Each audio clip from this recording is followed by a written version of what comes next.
بسم اللہ الرحمن الرحیم۔ معزز ناظرین، شہاب الدین سلطان مسعود بن محمود غزنوی امیر مسعود بہادر اور بہت سخی تھا۔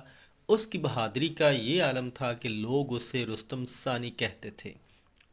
اس کا تیر لوہے کو چھید کر ہاتھی کے بدن میں گھس جاتا تھا اور اس کے گرز کو کوئی ایک ہاتھ سے اٹھا نہیں سکتا تھا۔ چونکہ مسعود حق گوئی کی وجہ سے گفتگو میں اکثر باپ سے سخت کلامی کر بیٹھتا تھا، اس لیے محمود اسے ہمیشہ حقارت کی نگاہ سے دیکھتا تھا۔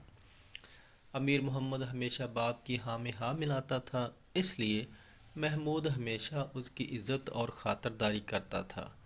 امیر محمد سے محبت کا معاملہ بڑھتا گیا اور محمود نے ہر طرح سے مسعود کی حق تلفی کرتے ہوئے خلیفہ بغداد سے سفارش کی کہ محمد کا نام فرامین اور خطبوں میں مسعود سے پہلے لکھا اور پڑھا جائے۔ معزز ناظرین، طبقات ناصری کے مؤلف ابو نصر مشکاتی کے حوالے سے روایت ہے کہ جب مندرجہ بالا خط کا مصودہ دربار میں پڑھا گیا تو اس کو سن کر تمام امراء اور اراکین سلطنت دکھی ہوئے۔ جب مسعود باپ کے دربار سے نکل کر باہر آیا تو ابو نصر بھی اس کے پیچھے پیچھے دربار سے نکلا، اور نکلتے ہی ابو نصر نے مسعود سے کہا کہ تمہاری حق تلفی پر مجھے اور تمام اراکین سلطنت کو بہت رنج ہے۔ مسعود نے جواب میں ابو نصر سے کہا کہ اس کا غم نہ کرو، تم نے سنا نہیں کہ بزرگوں کا قول ہے کہ تلوار مکتوب سے زیادہ سچی، بلند اور پائیدار ہے۔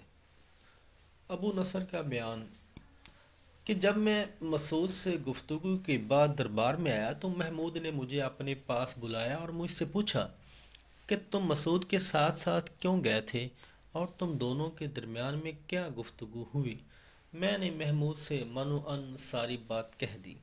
سلطان محمود غزنوی کی وضاحت۔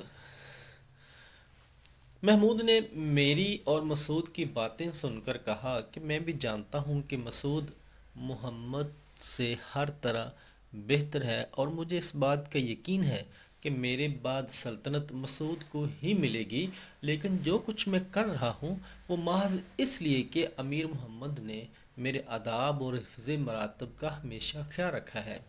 ابو نصر کا بیان ہے کہ اس پورے واقعے میں مجھے دو باتوں سے بے حد تعجب ہوا۔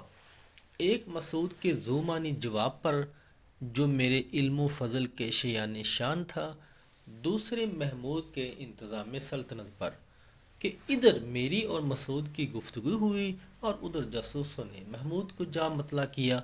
سلطان مسعود نے تخت نشینی کے بعد احمد بن حسن محمدی کو، جو سلطان محمود کے حکم سے قلندر کے قلعے میں قید تھا، رہا کر کے پھر وزیر سلطنت مقرر کیا، اور میر احمد بن نیالتگین خازن سلطنت سے زبردستی بہت سا مال و دولت حاصل کرنے کے بعد مسعود نے امیر احمد کو ہندوستان کا سپہ سالار مقرر کر کے لاہور روانہ کیا، اور محمود کے حکم سے ہندوستان کے ایک قلعے میں قید مجدد دولہ دلمی کو رہا کر کے اپنے درباریوں میں شامل کر لیا۔